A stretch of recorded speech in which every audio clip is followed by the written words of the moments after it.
Hi, this is Robbie with Photography. Just had an idea. I wanted to create an image. It'll be a fairly simple image, technically, but it'll be fairly dramatic.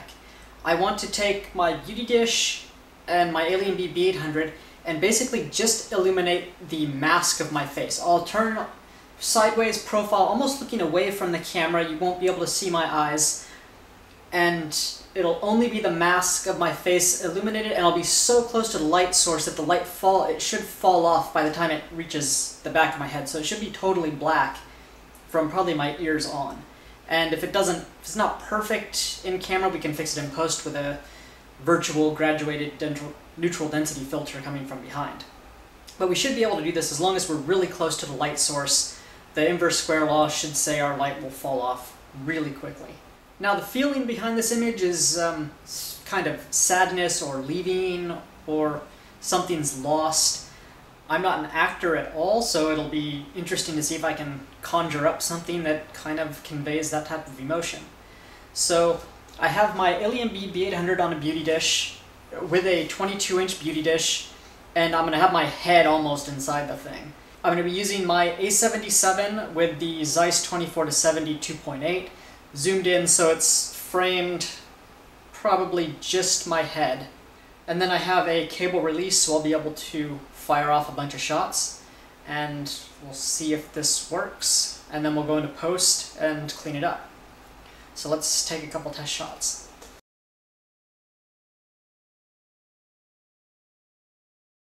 So we're getting too much light currently spilling. I'm going to drop the power of the flash, move it closer, and we'll see if this works. Okay, now we have our lighting just about perfect. I have the beauty dish positioned so I'm standing on one edge of it. Let me move the camera so you can see that. Alright, so now you should be able to better see how I'm positioned. I'm going to be standing so my head is on the edge of this beauty dish. So in this way the light won't wrap around my face as much, and there should be a stronger fall off. And now it's just trying to find the right facial expression, the right emotion to convey. I'll take a bunch of shots and see if we get anything that I like.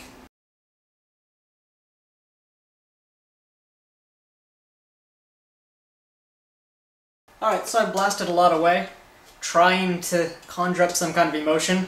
This will be interesting to see if I got anything worthwhile. So now let's take a bunch of these into Lightroom and see if anything turns out even halfway interesting. So here are some of the pictures that I was able to capture. We got the lighting just about perfect, and surprisingly I was able to conjure up some kind of emotional faces, some dark emotions. So this was the lighting that I was going for. Really strong light fall off, just light on the mask of the face, and little bits of illumination here and there, but really strong, dramatic, emotional light, and then dark emotional faces. So this is something like sadness. So we can look at my develop settings. They're pretty basic. If I switch it back, this is straight from the camera before. So you can see not that much has changed. The lighting is very dramatic. By the end of my head, it's pretty much fallen off completely, which is exactly what we wanted. And the beauty dish is right off of the frame, probably here. So I'm 4 inches away, maybe, from the light source, and that's why it fell off so quickly. So switch it back to black and white. And I think that's a pretty powerful image. So these are the 3 images that I liked the most, and I think I'll merge these together into a triptych. This middle image I'll call depression. I think that's the closest emotion that I could describe. And I actually did a little bit of post-processing in Photoshop on this image and gave it a slightly more dreamy look, just to make it a little bit more emotional, just a little bit more depressing, I guess. So now I'll take my 3 images into Photoshop and we'll make our triptych. So I just opened all 3 of my keeper images as layers in Photoshop. The one that I worked on in Photoshop previously with my Fractalize, the dreamy one, is substantially smaller just because I needed to shrink it in order to apply this filter, otherwise it would have taken forever. So that means we're going to have to adjust a couple things. First, we're going to need to expand our canvas by quite a bit, and then we'll shrink things down.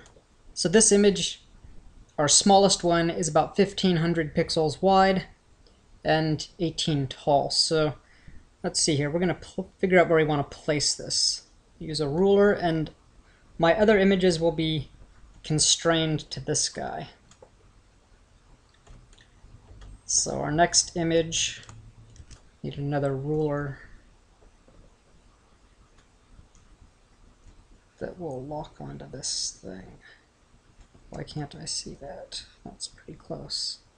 So now we'll free transform this guy till it locks on.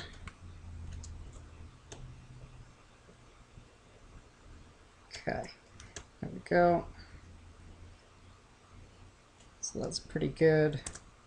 And our third image, free transform, we'll shrink him quite a bit too.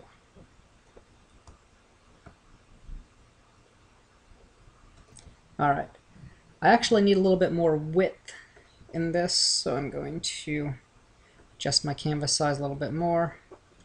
Need more width at 5000. Okay, I want a white background, and I want to space each one of these pictures out so that we have a little bit of white background that comes in between them. So for this picture, I'm going to make sure we're positioned right at the edge. And now if you hold down Shift and then the left arrow, it'll jump a bunch of pixels in an interval. So I'm going to do that 3 times on each one. So this one, I'll make sure it's at the edge, Shift, 1, 2, 3. Alright, so now we have a consistent gap between them. And now we just have to crop our image.